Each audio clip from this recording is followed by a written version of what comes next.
오늘은 구약 개론, 하나님 앞에 우리 구약 개론 첫 번째 시간 함께 배워보도록 하겠습니다. 우리가 구약 개론을 한 번에 끝내려고 했는데 내용이 많아서 오늘은 이제 역사서에 관한 부분들을 먼저 하고 나머지 내용들은 우리 다음 시간에 보충해서 하도록 하겠습니다.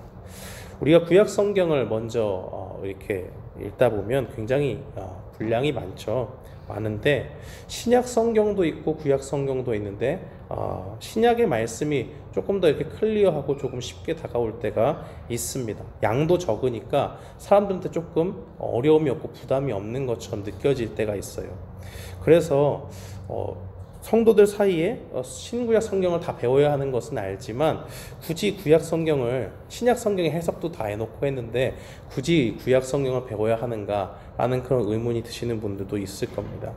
그런데 우리가 구약 성경을 배워야 하는 이유가 있다면 오늘 1번 핸드아웃에 보면 제가 이렇게 적어놨습니다. 일반 책들도 저자의 의도를 파악하고 책의 내용을 이해하기 위해서는 일부분만 알아서는 안 된다라고 그렇게 했죠.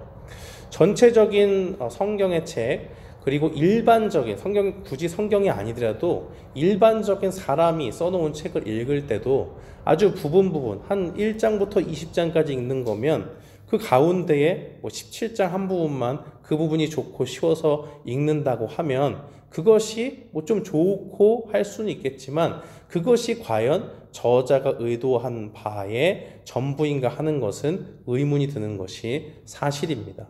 즉, 이 책을 기록한 저자의 의도를 정확히 파악해서 전체 책의 내용을 내 것으로 만들려면 처음부터 끝까지 전부를 다 읽어야지만이 그 가운데 저자가 원래 하고자 했던 이야기가 무엇인지를 알 수가 있겠죠. 마찬가지로 하나님의 말씀도 신약과 구약 성경을 하나님께서 다 주셨기 때문에 온전히 이 신약과 구약을 함께 통합적으로 이해하기 위해서는 신약뿐만이 아니라 구약의 말씀도 우리가 분명히 배워야 합니다. 구약의 말씀은 오실 메시아에 대한 예언의 말씀이고요. 또한 한 민족을 통해서 하나님의 모든 백성을 구원하시는 하나님의 구원의 역사를 다루고 있습니다. 그렇기 때문에 이 구약의 말씀들을 마태복음 같은 경우는 이 구약의 말씀을 잘 아는 유대인들을 대상으로 썼기 때문에 구약의 예언들이 어떻게 성취되는지를 굉장히 자세하게 다른 복음서와 다르게 이 구약의 내용들을 마태복음에 굉장히 많이 인용하면서 하나님의 구약의 말씀이 이렇게 예수님 안에 성취된다 하는 것을 증명하는 것을 보게 됩니다.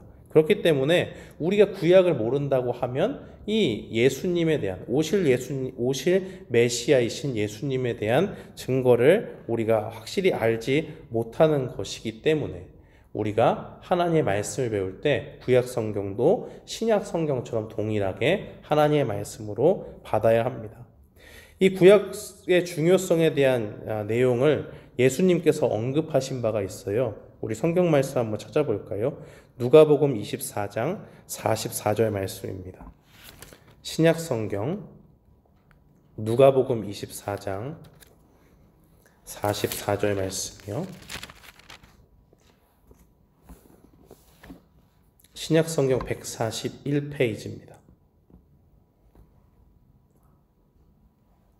우리 함께 읽겠습니다. 또 이르시되 내가 너희와 함께 있을 때에 너희에게 말한 바 곧 모세의 율법과 선지자의 글과 시편의 나를 가리켜 기록된 모든 것이 이루어져야 하리라 한 말이 이것이라 하시고, 지금 예수님께서 부활하셔서 엠마오로 내려가는 두 제자들을 향해서 말씀하고 있어요. 근데 여기서 언급하시는 것이 무엇입니까? 내가 너희와 함께 있을 때에 이미 충분히 구약의 말씀들을 가르쳤다고 얘기하죠. 모세의 율법과 선지자의 글과 시편, 율법서와 또 역사서와 선지자들의 선지서, 예언서, 그리고 시가서, 시편이 나와 있는 시가서를 통해서 이 모든 것이 이루어져야 된다는 것을 너희에게 말하지 않았느냐? 라고 그렇게 이야기하면서 예수님의 고난과 죽임당하심, 그 모든 것이 나에게 성취되었다라는 것을 분명히 보여주고 있습니다. 그렇기 때문에 이 구약 성경 전체가 가리키는 것은 예수 그리스도뿐만이 아니라 예수 그리스도를 통해서 우리에게 주어지는 그 구원의 역사를 다루고 있다 말할 수 있습니다. 그래서 우리가 성경을 배워야 하는 것이죠. 또 우리가 성경의 기록과 목적, 또 성경을 대하는 태도에 대해서 우리가 분명히 해야 될 필요가 있습니다. 디모데후서 3장 15절 말씀을 보니까 또 어려서부터 성경을 알았나니 성경은 능히 너로 하여금 그리스도 예수 안에 있는 믿음으로 말미암아 구원에 이르는 지혜가 있게 한다라고 그렇게 증거하고 있습니다. 사람들은요, 성경을 하나의 도덕책으로 여기기도 하고 하나의 아주 훌륭한 문학적인 작품으로 이해하기도 합니다. 그러나 믿음이 있는 사람들은 성경의 기록 목적을 하나님이 의도하신 대로 파악을 하죠. 그것이 무엇입니까? 바로 성경은 능히 너로 하여금 그리스도 예수 안에 있는 믿음으로 말미암아 구원에 이르는 지혜가 있게 한다라는 것이죠. 그리스도 안에 있는 믿음이라고 하는 것은 예수 그리스도를 믿는 믿음을 이야기하는 것이고, 우리가 주의 복음을 전할 때에 하나님의 말씀을 같이 전하는 이유가 무엇입니까? 사람의 말에 능력이 없고 하나님의 말씀 가운데 참된 능력이 있기 때문에 그 말씀을 듣게 되면 그 속에 성령님께서 역사해서 말씀을, 이 복음을 전하는 그 내용들을 듣는 사람들의 마음이 움직여져서 성령님께서 그 속에 예수 그리스도에 대한 믿음을 주시기 때문입니다. 그렇기 때문에 성경은 무엇을 위해서 기록된 것입니까? 다른 여러 가지 장점들을 꼽을 수 있어요. 도덕적으로 좋은 말을 써놓은 책이라도 볼 수 있고, 또 문학적으로도 아주 훌륭한 여러 가지 장르를 다루고 있는 책이라고도 볼 수 있지만, 하나님이 우리에게 하나님께서 말씀을 주신 이유는 이 성경책을 통해서 믿음을 얻게 하고 궁극적으로는 우리의 영혼이 구원을 얻기 위해서 우리에게 주셨다라는 것을 분명히 기억해야 됩니다. 또 성경을 대하는 태도에 대해서는 디모데후서 3장 16절과 17절로 되어 있는데, 프린트아웃에 나오는 것은 16절 말씀입니다. 16절 말씀 우리 디모데후서 3장 16절 말씀 함께 보겠습니다. 모든 성경은 하나님의 감동으로 된 것으로 교훈과 책망과 바르게 함과 의로 교육하기에 유익하다라고 그렇게 증거하고 있죠. 모든 성경, 그러니까 신약만이 아니라 구약 성경 전체, 하나님의 말씀 전체가 신구약 성경이 모두 하나님의 감동으로 되었다라는 것을 분명히 말하고 있습니다. 그래서 베드로는 이 하나님의 말씀, 이 예언의 말씀을 사사로이 풀 것이 아니다. 왜냐하면 하나님께서 성령으로 감동시켜서 하나님의 사람들을 통해서 기록되었기 때문에 이것은 사람이 임의로 풀 수 있는 말이 아니다라고 이야기했던 것을 우리는 기억합니다. 그렇기 때문에 이 성경을 대할 때 태도가 중요해요. 성경은 그저 하나의 좋은 책이 아니라 다른 종교의 경전처럼 도덕적으로 우리를 계도하는 그런 정도의 수준에 머물고 있는 것이 아니라, 우리를 구원하기 위해서 우리에게 말씀을 주신 하나님께서 그의 성령을 통해서 많은 인간 저자들을 감동시켜서 기록했다는 것을 분명히 기억해야 됩니다. 사람이 썼기 때문에 저자가 여러 명인데 어떻게 이게 하나님의 말씀인가 할 수 있지만, 성령님께서 그들을 감동시켜서 그들의 문체라든지 그들의 글을 쓰는 습관이라든지 이런 것들을 다 반영했지만, 하나님께서 전체적으로 성령님께서 그들을 완전히 사로잡아서 오류가 없는 하나님의 말씀을 기록하게 하셨다라는 것이 우리의 건전한 입장입니다. 그렇기 때문에 우리는 하나님의 말씀을 대할 때 언제나 이것이 다른 데 목적이 있는 것이 아니라 영혼을 구원하는 데 목적이 있다는 것을 분명히 기억해야 되고, 하나님의 말씀은 내가 읽을 때 이건 좀 와닿지 않는 말씀 같아요. 그렇다고 해서 하나님의 말씀이 아닌 것이 아니라는 거죠. 내가 느낌적으로 이것이 하나님의 감동이 크게 나에게 다가오지 않더라도 이 모든 것은 하나님의 오류가 없는 말씀으로 성령님께서 주도하셔서 기록하게 하신 하나님의 말씀이다 라는 것을 분명히 기억해야 될 필요가 있습니다. 우리가 바로 이러한 태도를 가지고 또 하나님의 말씀이 구원을 위한 목적을 위해 쓰여졌다라는 관점을 가지고 우리가 구약 성경을 읽는다면 그 가운데서 하나님이 예비하신 은혜들을 말씀 가운데 풍성히 받을 줄 믿습니다. 우리가 구약 성경을 또 제대로 이해하기 위해서는 구조를 전체적으로 파악을 해야 됩니다. 퍼즐 같은 거 맞춰보신 분들은 알잖아요. 퍼즐을 박스를 열어서 다 쏟아 놓으면은 조각들이 막 여러 개 펼쳐지지만은 박스 가운데 그려진 전체의 그림이 있잖아요. 완성품. 그래서 그 그림을 먼저 보고 조각들을 보면 어느 정도 그림이 그려지죠. 아, 그래. 이 모양은 구석에 있는 거구나. 이 모양은 한가운데 있는 거구나 하면서 그 조각들이 왜 이렇게 생겼는지를 정확히 알 수가 있죠. 그런 것처럼 우리가 구약 성경을 읽을 때 무턱대고 읽는 것도 중요하지만 전체적인 구조를 알고 읽는다면 이 하나하나를 의미 있게 하나님이 주신 그 은혜 가운데 우리가 또 새로운 말씀으로 받을 수가 있습니다. 구약의 구조를 보시면은 역사서에는 17권, 시가서에는 5권, 예언서에는 17권 이렇게 해서 총 39권이라는 것을 우리가 볼 수 있습니다. 역사서의 구분을 보면 모세오경, 모세가 쓴 글이다 라고 해서 창세기부터 출애굽기, 레위기, 민수기, 신명기까지를 모세오경이라고 이야기를 하고요. 그리고 그 이후에 일어나는 역사에 대한 내용들, 여호수아서로부터 또 에스더까지를 역사서라고 그렇게 구분을 합니다. 특별히 에스라와 느헤미야, 에스더는 바벨론 포로 이후의 내용들을 다루고 있고 나머지 내용들은 바벨론 포로 이전의 내용들을 다루고 있습니다. 또 시가서는 장르가 역사적인 진술이 아니라 노래로 되어 있고 또 운율이 있고 시로 작성된 것이기 때문에 시가서로 이렇게 분류를 해서 구분을 하도록 하고요. 예언서는 선지자들에게 하나님께서 주신 그 말씀들을 이야기하는 것이죠. 그래서 대선지서와 소선지서를 나누는데 이것은 무엇이 대선지서고 소선지서냐라고 이야기할 때 그냥 분류를 할 때 내용이 많으면 대선지서로 분류를 합니다. 그리고 상대적으로 내용이 적으면 소선지서로 그렇게 구분을 하죠. 그래서 대선지서에는 이사야와 예레미야와 예레미야는 예레미야가 썼으니까 같이 하나로 이렇게 묶어서 대선지서로 보는 것이고요. 에스겔과 다니엘이 있습니다. 또 소선지서는 호세아로부터 요엘, 아모스, 오바댜, 요나, 미가, 나훔, 하박국, 스바냐까지 있고요. 이것이 바벨론 포로 이전의 내용들이고 바벨론 포로 이후의 내용들은 학개, 스가랴, 말라기의 내용들이 있습니다.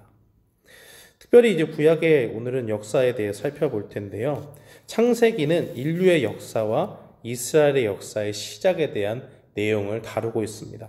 특별히 창세기를 다룰 때 크게 두 부분으로 나누죠. 1장과 11절은 원역사라고도 이야기하는데 창조 시대를 이야기하고요. 12장부터 50장까지는 족장 시대에 대한 내용이다라고 그렇게 이야기를 합니다. 창조 시대의 사건들 1장부터 11장까지의 내용들을 살펴보면 하나님이 이 세상과 인간을 만드셨죠. 그런데 그 인간이 죄를 지어서 타락을 했습니다. 그리고 에덴 동산에서 쫓겨나가게 되고 또 노아의 가족들이 구원 얻는 그 상황 가운데는 하나님께서 죄악이 관영한 그 시대 속에서 홍수로 심판하시는 내용들을 담고 있죠. 그리고 노아 이후에 사람들이 세상에 번성했을 때 그들 역시도 죄악 가운데 타락해서 바벨탑을 짓는 죄를 짓는 그 사건들을 크게 다루고 있습니다. 하나님께서 이 세상을 만드시고 사람을 만드셨는데 인간이 타락하게 되니까 그 가운데서 하나님께서 하나님의 복음을 선포하셨죠. 구약의 내용이라고 해서 주님의 복음이 없는 것이 아니라 예수 그리스도의 복음이 나타나 있습니다. 그것이 무엇입니까? 창세기 3장 15절에 여자의 후손이 뱀의 머리를 상하게 한다는 말씀이죠. 여자의 후손은 바로 동정녀를 통해서 성령으로 잉태된 그 사람으로서 예수 그리스도의 나심을 이야기하는 것이고 그 예수 그리스도가 이 땅에 오셔서 우리를 사로잡고 있는 사탄, 이 뱀의 머리를 상하게 하셔서 우리를 죄 가운데로부터 구원하신다라는 복음의 말씀을 우리에게 주고 있습니다.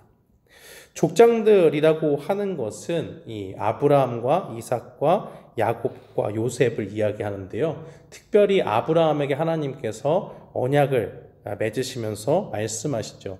내가 복의 근원이 되겠다. 너의 모든 족속이 너로 인해서 복을 얻고 가나안 땅은 내 자손에게 줄 것이다 라고 하나님께서 약속을 하시는 부분이 있습니다. 그리고 나서 창세기 15장 13절에 보면 여호와께서 아브라함에게 이르시되 너는 반드시 알라 내 자손이 이방에서 객이 되어 그들을 섬기겠고 그들은 400년 동안 내 자손을 괴롭힌다 라고 그렇게 이야기하고 있습니다. 이것은 무엇일까요? 바로 이방에서 객이 된다는 말은 애굽의 노예 생활을 할 것을 말씀하시는 거죠. 근데 하나님께서 어떻게 이 가나안 땅에 거주한 이 족장들의 그 스토리를 통해서 어떻게 애굽으로 이주하게 하십니까? 애굽의 이주를 이루시는 것은 요셉이 다른 형들에게 미움을 받아서 애굽으로 팔려가게 하시죠. 그리고 거기서 애굽이 하나님의 애굽 가운데서 이 요셉이 애굽의 총리가 되게 하시고 모든 땅이 기근으로 신음을 할 때에 이 야곱의 가족들이 요셉의 형제들이죠. 다 애굽으로 이주하는 그러한 은혜를 베풀어 주십니다. 그래서 그때에 이 사람들이 이 가나안 땅에서 애굽에 거주하게 되고 이방에서 객이 되는 일들을 하나님께서 이루어 가십니다. 출애굽기는 애굽의 압제에서 건지시고 하나님의 백성과 언약을 세우셔서 그들과 또한 함께 하시기 원하시는 하나님의 말씀 가운데 성막을 주시는 내용들이 담겨져 있습니다. 요셉을 알지 못하는 새로운 왕조가 세워지게 됐습니다. 그래서 노예된 백성들, 이 사람들을 보니까 너무 많아요. 인원이 너무 많아요. 그러니까 이거 자칫 잘못하면 폭동이라도 일으키면 자신들의 왕조가 뒤집어질 수 있는 그런 위협을 느낍니다. 그래서 그들을 아주 혹독하게 핍박하죠. 그 가운데 이 이스라엘 백성들이 하나님 앞에 부르짖을 때 그 기도를 들으시고 모세를 그들 가운데 세우십니다. 그래서 모세를 통해서 출애굽의 은혜를 베푸시고 10가지 재앙을 이 애굽 땅 가운데 내리시는데 그 가운데 마지막 재앙이 무엇입니까? 바로 장자의 죽음이죠. 모든 첫째 나는 것들의 죽음인데 그 가운데서 하나님께서 그 장자의 죽음을 면할 수 있는 길을 이스라엘 백성들에게 알려주셨습니다. 바로 문지방과 문설주에 어린 양의 피를 바르면은 그 재앙이 넘어간다라고 그렇게 이야기하죠.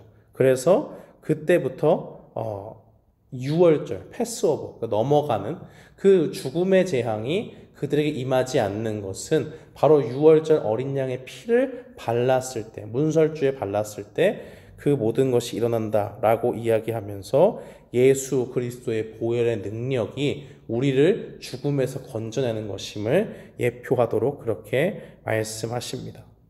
그리고 이 신의 산에서 십계명을 주시면서 그 하나님께서 그 하나님의 백성과 언약을 맺으시죠. 그때에 무슨 언약을 맺으십니까? 특별히 신의 산에서 내가 너희의 하나님이 되고 너희는 나의 백성이 된다 라고 말씀하시면서 거룩하신 하나님의 모습을 닮은 백성으로 살아가기 위해서 우리가 무엇을 해야 되느냐? 십계명의 말씀을 통해서 우리의 삶이 세상과는 다른 삶을 살도록 그렇게 만들어 가십니다. 또 그 가운데서 하나님께서 그 백성들과 함께 하시려고 진 가운데에 성막을 짓게 만드시는 내용이 바로 출애굽기의 내용이다 할 수 있습니다. 또 레위기의 말씀을 보면 이 거룩하신 하나님께 죄인이 나아가는 방법으로 제사라는 제도를 하나님께서 주십니다. 그리고 각종 정결법과 절기를 지키는 것들을 통해서 거룩하신 하나님의 모습을 나타내도록 그 모습을 소망하며 잊지 않고 닮아가도록 그렇게 하나님께서 인도하시는 것을 볼 수 있습니다. 핵심은 무엇이냐면 바로 그 제사 중에 특별히 동물을 잡아 죽이는 그 희생 제사를 통해서 죄를 용서받고 우리가 거룩한 하나님 앞에 나아갈 수 있는 길이 열렸다라는 것을 보여주는 겁니다. 레위기 17장 11절 말씀에 보니까 육체의 생명은 피에 있음이라 내가 이 피를 너희에게 주어 제단에 뿌려 너희의 생명을 위하여 속죄하게 하였나니 생명이 피에 있으므로 피가 죄를 속하느니라 라고 그렇게 말씀합니다. 이것은 예수 그리스도의 십자가에서 흘리신 그 보혈의 능력이 바로 우리의 죄를 깨끗게 한다는 것을 보여주는 것이고 그것을 통해서 우리가 생명의 길로 나아갈 수 있다는 것을 말하고 있습니다. 창세기에서는 죄를 지으면 반드시 죽는다고 했는데 그 문제를 하나님이 어떻게 해결하시는 겁니까? 바로 언약 백성들을 위해서 그들을 살리기 위해서 속죄가 필요하기 때문에 구약의 제도를 통해서 제사 제도를 통해서 동물을 잡아 피를 흘려서 대신 그 나의 죄를 대신해 죽게 하고 그것을 보면서 신약 백성들은 바로 우리를 위해서 십자가에서 피 흘리신 예수 그리스도를 바라보게 하는 겁니다. 민수기로 넘어가게 되면 이제 시내산에서 출발한 이 이스라엘 백성들이 가나안 땅 직전에 이르기까지의 기록을 다루고 있는데요. 결론은 광야에서 방황하는 백성들을 보여주고 있습니다. 두 번의 인구 조사가 있는데요. 1세대들이 첫 번째 시내산에 도착할 때 인구 조사를 한 것이 있고 2세대에는 모압 평지, 그러니까 가나안 땅에 들어가기 직전에 모압 평지에 도착한 이후에 그들이 이 민수기, 그러니까 넘버스라고 하는데 사람을 세는 거죠. 두 번 이렇게 인구 조사를 하게 됩니다. 그 가운데 이 민수기 가운데 어떤 일이 있냐면 가데스 바네아에서 이제 가나안 땅을 정탐하는 일이 있죠. 정탐할 때에 이제 사람들이 두 걸에 나뉘는 거예요. 믿음을 가지고 그 땅을 하나님이 주신다라고 생각하는 사람들은 가나안 땅을 보면서 그래 저기는 적과 꿀이 흐르는 땅이니까 우리가 가서 정복하면 되지 라고 생각을 하는 사람이 있었습니다. 갈렙과 여호수아였죠. 그런데 이 두 사람을 제외하고 나머지 10명의 정탐꾼은 모세와 아론을 원망하면서 이거는 우리가 갈 수가 없는 곳이다. 거기는 아낙 자손이 살고 거인 족속이 사는 그런 곳이기 때문에 그 땅의 사람들을 바라볼 때 우리는 그들 앞에 메뚜기 같다 라고 이야기하면서 절대로 이 전쟁에서 승리할 수 없는 가나안 땅에 우리는 들어갈 수가 없다라는 것을 그들이 고백을 합니다. 그러면서 이 모세와 아론을 원망하죠. 그러니까 그 원망의 대가가 어떻게 됐습니까? 40일 정탐을 했는데 40년 동안 광야에서 방황하다가 이 모압 평지까지 오게 된 겁니다. 계속 그 광야의 땅 가운데 뺑뺑 도는 그러한 일들이 있고 그 가운데서 하나님의 언약 백성의 모습과는 전혀 다르게 행동하는 불평과 원망을 하는 이 이스라엘 민족들의 모습이 보여지게 됩니다.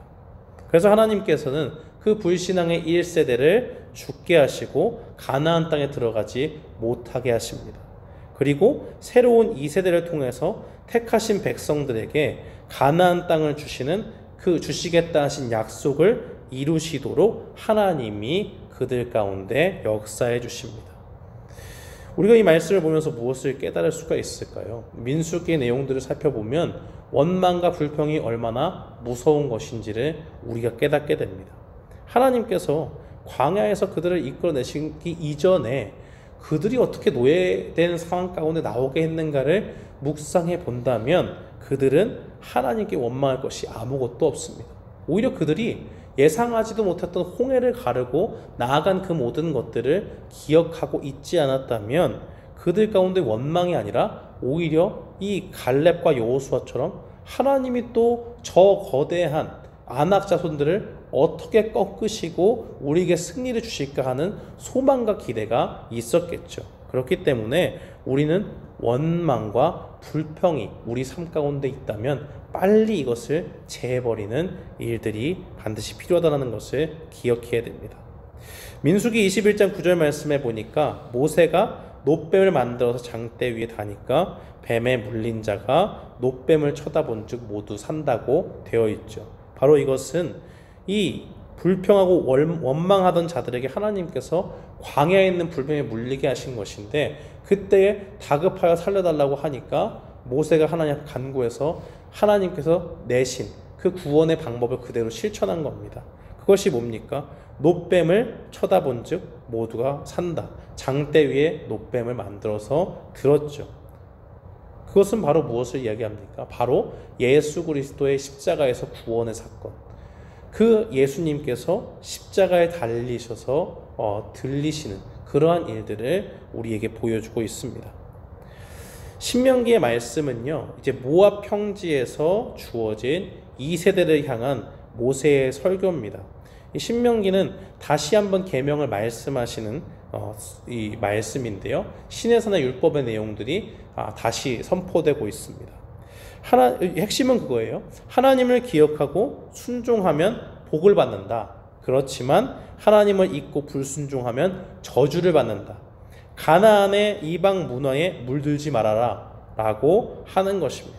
그러면 적과 꿀이 흐르는 땅에서 너희가 하나님을 순종할 때는 모든 복을 누리지만 그렇지 않을 때, 이방 문화에 물들어 나갈 때에 그 땅은 아무리 좋은 땅이라고 할지라도 하나님께서 모든 복을 걷어가시는 저주의 땅이 될 것이다 라고 그렇게 말씀하고 있습니다.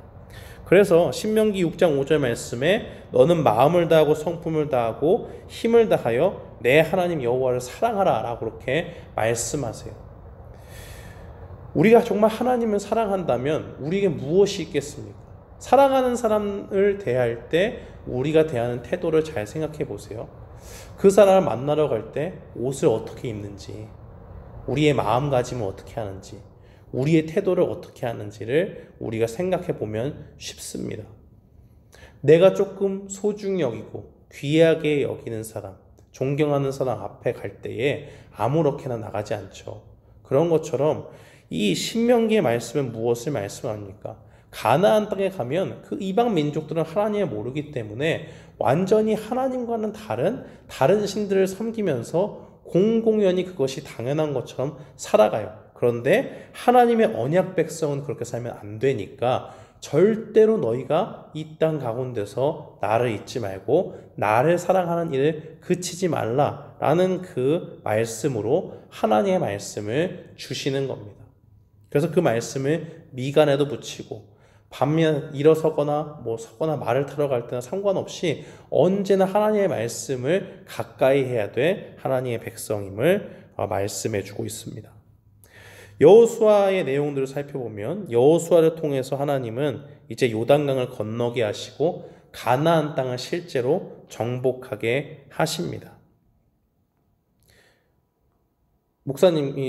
담임 목사님이 말씀하실 때 그런 거 말씀하시잖아요. 국가의 3요소가 뭐냐, 나라를 만드는 3요소가 무엇이냐 라고 얘기할 때 국민이 있어야 되고 거기에 백성이 살 수 있는 사람이 있어야 되고요, 그리고 땅이 있어야 되고 그리고 주권이 있어야 된다라고 이야기하잖아요. 하나님께서 지금 그 모든 것들을 다 이뤄 가시는 것을 우리는 보게 됩니다. 이스라엘 민족들이 아브라함으로부터 시작되어서 나오게 됐지만 큰 민족을 이루고 애굽 땅에 이방의 객으로 살면서 굉장히 많아지게 됐죠. 그리고 나서 그들을 출애굽시켜서 하나님이 주시겠다 한 그 약속의 땅으로 이끌어 가십니다. 그리고 이제 여호수아의 때가 되니까 그 땅을 정복하게 하세요. 그리고 그 땅을 정복하기 전에 하나님은 말씀으로 무엇을 주십니까? 주권을 얘기하죠. 주인된 권리를 얘기하는데 이 이방 민족처럼 살지 말고 너희는 너희의 주권이 나에게 있음을 기억하며 살아라라고 하나님이 말씀하시는 거예요. 내가 너희의 하나님이고 내가 너희의 왕이기 때문에 너희는 너희 마음대로 살아가서 되는 것이 아니라 내가 준 말씀을 듣고 이 말씀에 순종하는 나의 백성이 되어야지만이, 다른 말로 얘기하면 하나님의 주권을 인정하는 삶을 살아야지만이 너희에게 보장된 미래가 주어진다라고 말씀하는 겁니다. 드디어 약속의 땅을 여호수아를 통해서 정복하게 하셔서 나라를 세울 수 있는 모든 준비를 마치시는 그 하나님의 선하심을 보여주고 있습니다. 그런데 여호수아서 5장 14절과 15절 말씀에 보면 이 전쟁을 이끌어 가시는 분이 누구신지 확실히 보여지고 있습니다. 여기 보면 나는 여호와의 군대 대장으로 지금 왔느니라 하는지라 여호수아가 얼굴을 땅에 대고 엎드려 절하고 그에게 이르되 내 주여 종에게 무슨 말씀을 하시려 하니이까. 여호와의 군대 대장이 여호수아에게 이르되 내 발에서 신을 벗으라. 내가 선 곳은 거룩하니라 하니 여호수아가 그대로 행하니라. 지금 이 말씀이 어떻게 주어지게 된 거냐면요, 여리고라는 첫 번째 이 가나안 땅의 성읍을 상대해야 되는데 그리로 가까이 하니까 어떤 사람이 한 명 서 있는 거예요. 그래서 여호수아가 물어봅니다. 네가 우리 편이냐 아니면 저 편이냐 라고 이야기하니까 내가 여호와의 군대 대장이다 라고 그렇게 이야기하는 겁니다. 이것은 바로 예수 그리스도를 나타내는 것이죠. 이 전쟁에 임할 때에, 가나안 땅의 전투에 임할 때에 전쟁에 능숙한 용맹한 여호수아의 힘과 능력으로 싸우는 게 아니에요. 대신 이 큰 성읍을 무너뜨리기 위해서는 누가 필요합니까? 바로 하나님께서 친히 그 군대의 대장이 되어주셔서 앞서가서 싸우시겠다 말씀합니다. 그리고 나서 이 여리고를 정복할 때에 하나님께서 말씀을 주시죠.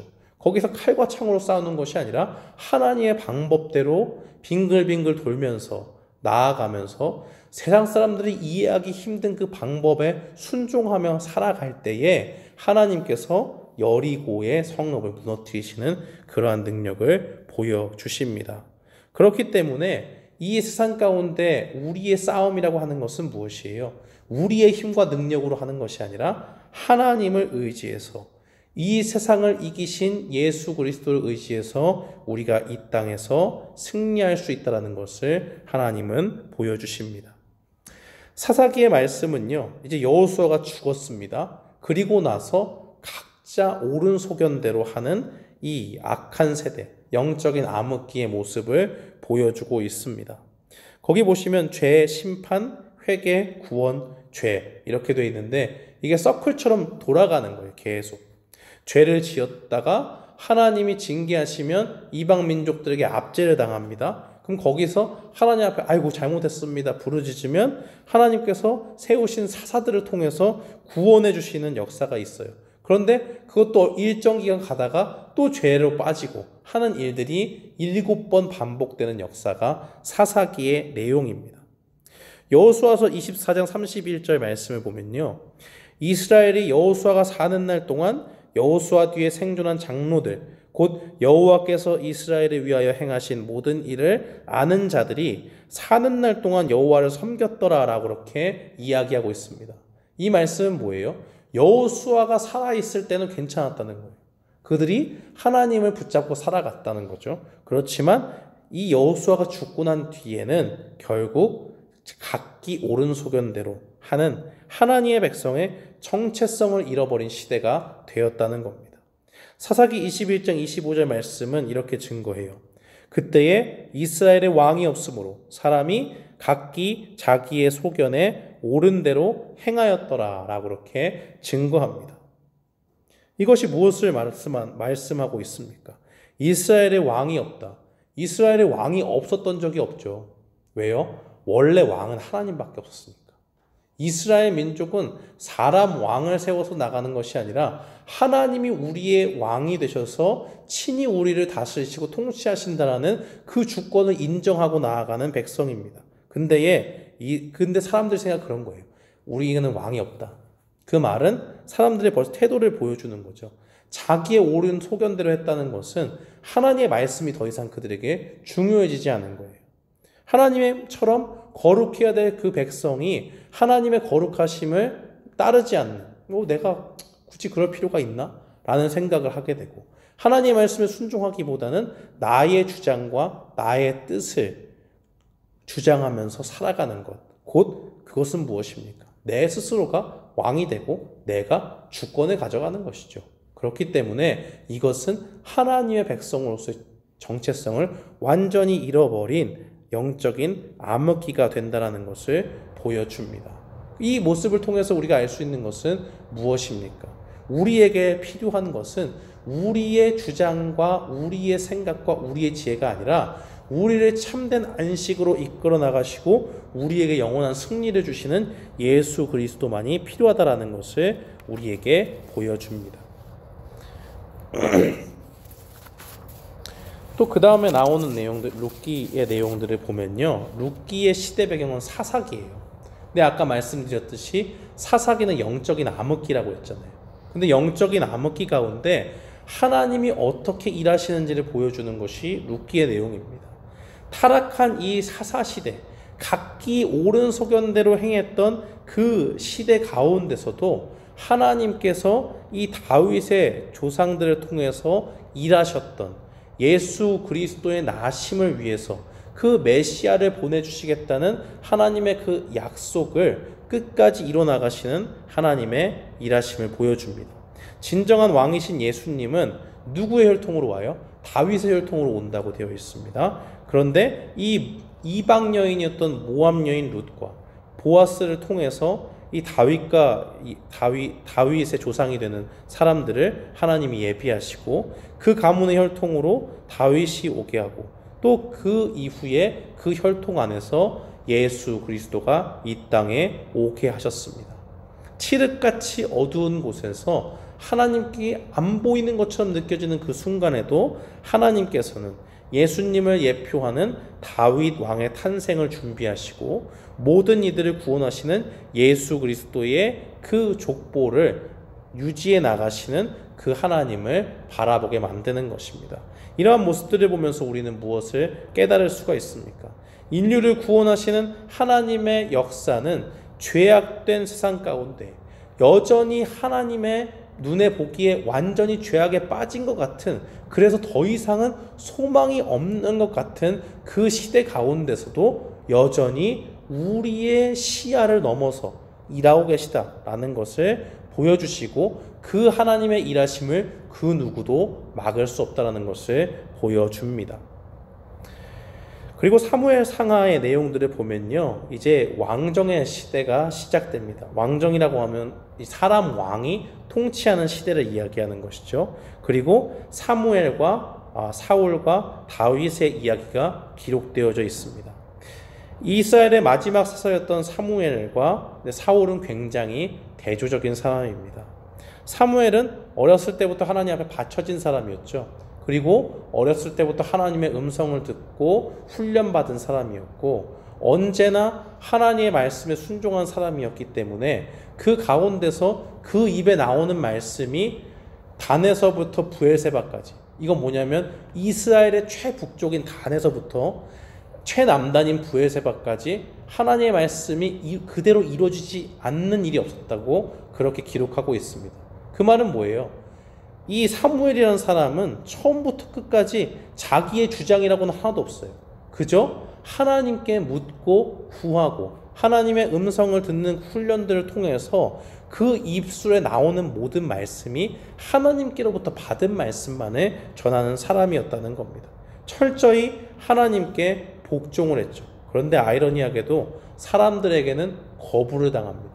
이게 무슨 말이냐면 사람들이 왕을 요구하기 시작합니다. 우리도 이방 민족들을 보니까 왕이 좀 있어야겠습니다. 왕이 없어서 우리가 이렇게 헤매고 있는 것 같아요 라고 이야기하니까 그게 아니다라고 얘기합니다.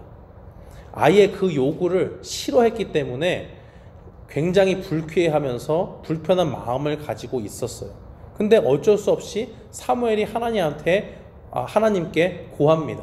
기도하니까 하나님께서 뭐라고 말씀하시느냐, 너를 버린 게 아니고 그들이 나를 버렸다 라고 그렇게 말씀하세요. 얼마나 그 시대가 암울했던 시기였는지를 보여주는 겁니다.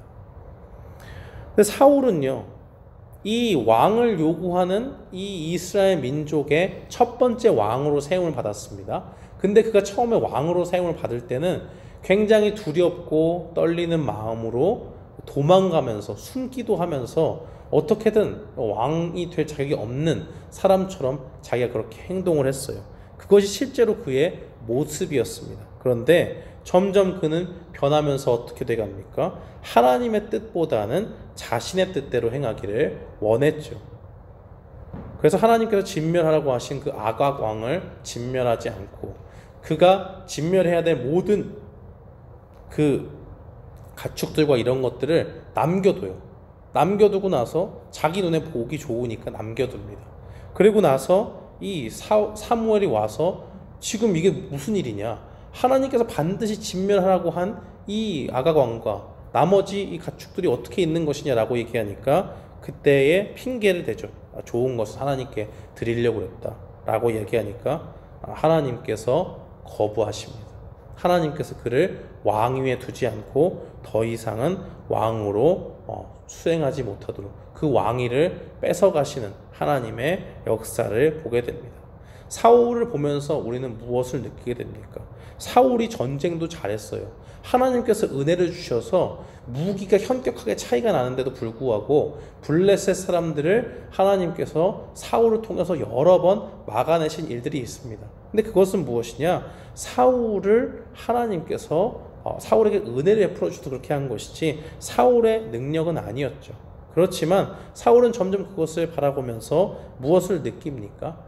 내 마음대로 해도 되나 보다 하는 생각을 가지고 계속 한 것이고, 결국에는 그것이 점점 더 강화되고 발전되어서 하나님의 말씀에 온전히 순종하지 않는 모습을 보이게 됩니다. 그렇기 때문에 우리가 이 사울이 왕위를 빼앗기게 된 그런 모습들을 보면서 사무엘은 굉장히 이 모든 것에 안타까워했지만 하나님께서 슬퍼하지 말라고 말씀하세요. 왜 그러십니까? 순종하지 않았기 때문에 그것이 벌써 한두 번이 아니라 여러 번 일어난 것입니다. 그렇기 때문에 이 하나님께서는 제사보다 순종을 요구하신다. 순종이 더욱더 주님 앞에 귀하다라는 것을 사울을 통해서 알려주십니다. 그런데 이 사울과는 정반대로 전심으로 하나님을 섬겼던 왕이 있죠. 그것은 바로 두 번째로 나타나는 이 이스라엘의 2대 왕이었던 다윗입니다. 다윗은 하나님이 보시기에 마음이 합한 자가 되었고요. 사무엘하 7장 말씀을 보면 하나님께서 다윗 언약이라는 것을 주십니다. 그것은 무엇입니까? 내 집과 내 나라가 내 앞에서 영원히 보존되고 내 왕위가 영원히 견고하게 하리라 하셨다 하라라 그렇게 증거를 하죠. 그것은 바로 하나님께서 이 솔로몬 왕으로 이어지는 이 왕위뿐만이 아니라 다윗의 혈통으로 나실 예수 그리스도를 가리키면서 예수 그리스도가 일어나가시는 그 하나님의 나라가 영원할 것이고 그 왕위가 결코 빼앗기지 않는, 손상되지 않는 하나님의 그 나라라는 것을 분명히 하고 계신 것입니다. 그런데 전심으로 하나님을 섬기던 다윗도 연약함이 있었어요. 그래서 이 밧세바를 통해서 죄를 범하게 되죠. 그래서 그 이후로는 아주 쓰라린 죄의 벌을 받을 수밖에 없게 되었습니다. 간절히 기도하면서 이 우리아의 아내였던 밧세바를 간음한 죄를 회개했지만 결국 그로 인해서 갖게 된 아이는 죽게 되었죠. 그리고 이 칼이 내 집에서 영원토록 떠나지 아니하리라 라고 하는 그 말씀을 나단 선지자로부터 받게 됩니다. 내가 너와 내 집에 재앙을 일으키고 내가 내 눈앞에서 내 아내를 빼앗아 내 이웃들에게 주리니 그 사람들이 내 아내와 더불어 백주에 동침하리라. 당신이 낳은 아이가 반드시 죽으리이다. 바로 죄를 지적했던, 이 다윗의 죄를 지적했던 나단 선지자가 하나님께로부터 받은 말씀입니다. 은밀하게 그 죄를 행했다고 했지만, 너는 은밀하게 했지만 나의 심판은 백주에 환한 낮에 이루어질 것이다 라고 얘기하면서 하나님께서 죄를 용서해 주시지만 그 죄에 대한 대가를 반드시 치르게 하시는 것을 보여줍니다. 우리는 이것을 보면서 무엇을 느낄 수 있습니까? 다윗이라고 하면 아직도 하나님을 잘 믿었던 왕 중에 손꼽히는 왕이잖아요. 그렇지만 누구든지 우리가 믿음이 아무리 좋다고 할지라도 순간적으로 방심하게 되면 이 죄라는 것이 틈만 나면 우리를 노리고 있기 때문에, 사탄이 바로 우는 사자와 같이 우리를 삼키려고 하기 때문에 우리의 모든 연약한 부분이 단 한순간도 하나님의 붙드심이 없이는 살지 못한다는 것을 고백하면서 나아갈 것을 보여주고 있습니다. 그렇지 않으면 선줄로 앉아는 넘어지게 된다는 말씀입니다. 열왕기 상하의 내용들은 이제 솔로몬의 이야기와 분열 왕국에 대한 이야기를 다루고 있습니다. 솔로몬은 다윗의 왕으로서 다윗의 이제 후손으로서 아들이죠.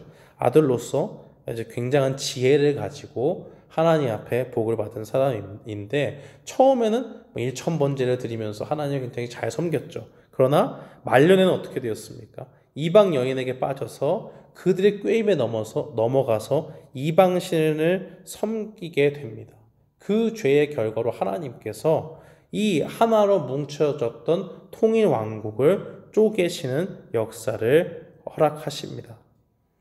그래서 이 남과 북으로 나눠져서 이 나라가 완전히 쪼개어서 북이스라엘과 남유다로 그렇게 지파들이 갈라져서 나라를 형성하는 일들을 보게 되죠. 우리는 솔로몬의 이야기들을 보면서 무엇을 느낍니까? 하나님 앞에 정말 얼마나 우리의 믿음을 지키는 것이 중요한지를 우리가 깨달아야 된다는 것을 보게 됩니다. 처음에는 누구나 뜨겁게 하나님을 섬기고 하나님 앞에 찬양도 하고 열심을 가지고 나아갈 수 있어요. 그렇지만 그것이 정말 우리가 하나님을 가졌던 그 첫사랑을 끝까지 주님이 오시는 그날까지 가지고 가는 그 믿음의 신실함을 위해서 끊임없이 기도해야 함을 우리에게 보여주고 있습니다. 분열 왕국 시대에 이 남과 북으로 나눠진 이 나라 가운데 이 남유다의 요시야 왕이나 히스기야 왕이 이 죄악에 빠진 백성들을 어떻게든 하나님께로 이끌어보려고 약간의 종교개혁을 하면서 노력을 했지만은 결국에는 이스라엘 백성들이 온전히 하나님께로 돌아오지 않습니다. 그래서 북이스라엘은 이미 하나님을 떠난 지가 오래되었기 때문에 하나님께서 그들을 멸망 가운데로 인도하시죠. 바로 아수르를 통해서 주전 722년에 멸망하게 만드시고 또 유다는 주전 586년에 바벨론의 포로로 잡혀가게 되는 그러한 비극을 맞이하게 하십니다. 그리고 나서 이제 역대상하의 내용들을 보면 이 역대상하는 북이스라엘의 내용은 다루고 있질 않습니다. 유다의 왕들을 중심으로 이렇게 기록을 하고 다윗 왕도 그가 저질렀던 죄악보다는 그가 잘했던 그런 내용들을 중심으로 기록하고 있습니다. 같은 내용인데 왜 그런 내용들을 선별적으로 했느냐? 바로 다윗의 후손으로 오시는 메시아를 보내시겠다라는 그 언약이 이 포로기 이후의 사람들에게 소망을 주는 메시지였기 때문에 그것을 계속적으로 상기시켜주기 위해서 기억하기 위해서 남유다 중심으로 기록한 것을 보게 된 겁니다. 포로기 이후에 있던 사람들은 어때요? 우리가 포로로 잡혀간 것이 도대체 이게 하나님이 살아계신 건지, 정말 하나님은 우리 민족을 선택하시고 사랑하셔서 하나님께서 오실 메시아를 통해서 다윗의 왕국을 견고히 하신다고 했는데 어째서 우리는 포로로 잡혀가 있는가? 라고 할 때에 그러한 의문점에 더 이상 의심하지 않는 하나님의 말씀을 주는 겁니다. 다윗의 언약은 계속되고 있다. 끝나지 않았다. 그렇기 때문에 너희가 지금 포로에서 돌아오는 그 공동체가 되었고 그 가운데서 하나님의 크신 역사는 계속된다라는 것을 강조하는 내용으로 나와 있습니다. 특별히 에스라와 느헤미야의 이야기는 바벨론을 무너뜨린 페르시아의 고레스 왕의 칙령으로 이제 포로 귀환의 내용을 담고 있습니다. 그래서 1차, 2차, 3차에 의해서 포로 귀환을 하게 되는 그러한 내용들이 에스라와 느헤미야의 내용들을 통해서 담겨져 있습니다. 그래서 스룹바벨이 지도자였을 때는 성전 건축을 하는 그러한 일들에 조금 중점을 두고 그 성전을 봉헌하고 유월절을 지키는 그러한 일들을 하고요. 에스라 같은 경우는 말씀의 회복 운동을 일으키고 또 이방 여인들을 내어 쫓는 일들을 했습니다. 또 느헤미야 같은 경우는 3차의 포로 귀환을 하면서 예루살렘의 성벽을 건축하는 그런 일들을 보여주었죠.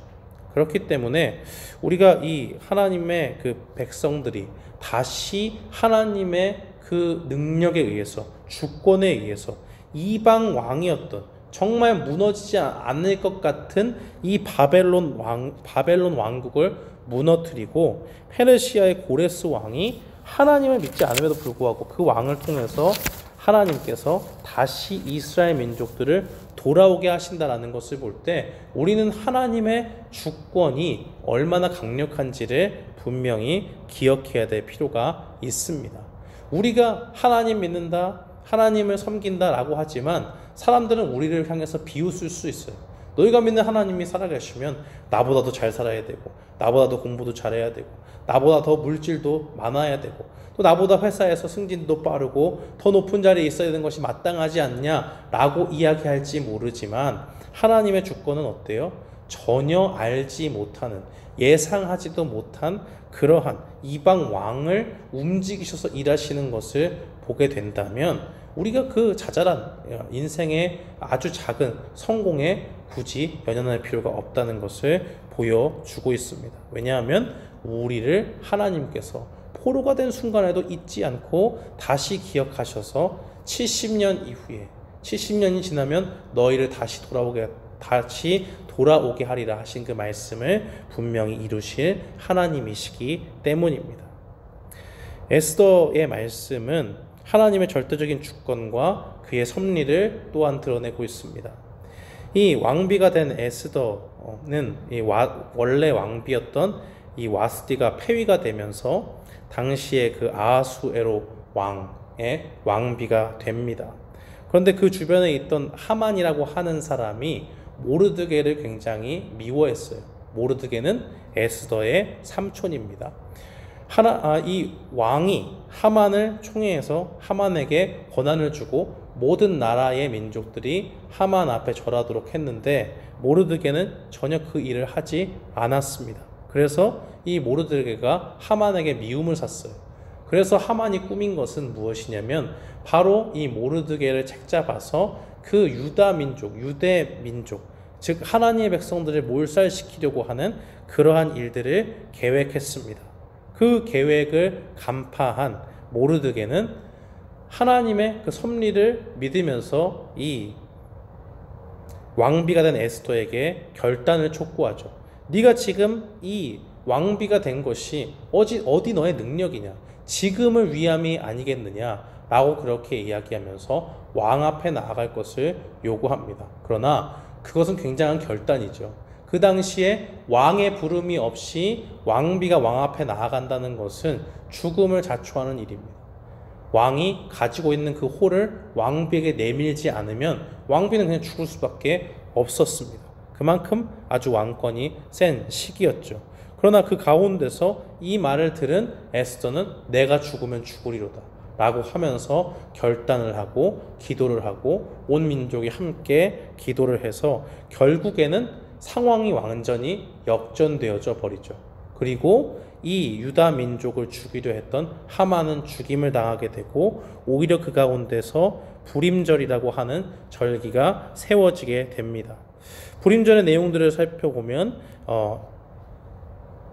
에스더서 8장에 나와 있는데요. 8장 11절과 13절 말씀해 보니까 조서에는 왕이 여러 고을에 있는 유다인들에게 허락하여 그들이 함께 모여 스스로 생명을 보호하여 각 지방의 백성 중 세력을 가지고 그들을 치려하는 자들과 그들의 처자를 죽이고 도륙하고 진멸하고 그 재산을 탈취하게 하되 아하수에로 왕의 각 지방에서 아달을 곧 12월 13일 하루 동안에 하게 하였고 이 조서의 초본을 각 지방에 전하고 각 민족에게 반포하고 유다인들에게 준비하였다가 그날의 대적에게 원수를 갚게 한지라 라고 그렇게 기록하고 있습니다. 바로 불임절이 지정된 그 모든 것은 무엇을 보여주십니까? 인간의 계획이 하나님 앞에 얼마나 철저히 무너지는가, 하나님의 백성을 보호하시는 하나님의 손길이 얼마나 큰가 하는 것을 우리에게 보여줍니다. 우리가 구약의 역사서의 내용들을 오늘 살펴봤는데요. 구약의 역사서의 내용들은 우리에게 무엇을 보여줍니까? 군데군데마다 예수 그리스도의 그 보혈, 십자가의 구원의 은혜를 우리에게 보여주고 하나님의 백성들을 소중히 여기셔서 그들을 위기 가운데 건지시고 구원해내시는 하나님의 구원의 역사를 보여주십니다. 그렇기 때문에 우리가 하나님의 말씀을 읽을 때, 특별히 구약의 내용들을 읽을 때에 특별히 역사서 가운데 하나님이 어떻게 우리를 구원으로 인도하시는가 하는 것을 바라보면서 하나님의 말씀을 우리가 읽고 또 배우는 하나님의 백성들이 되었으면 좋겠습니다.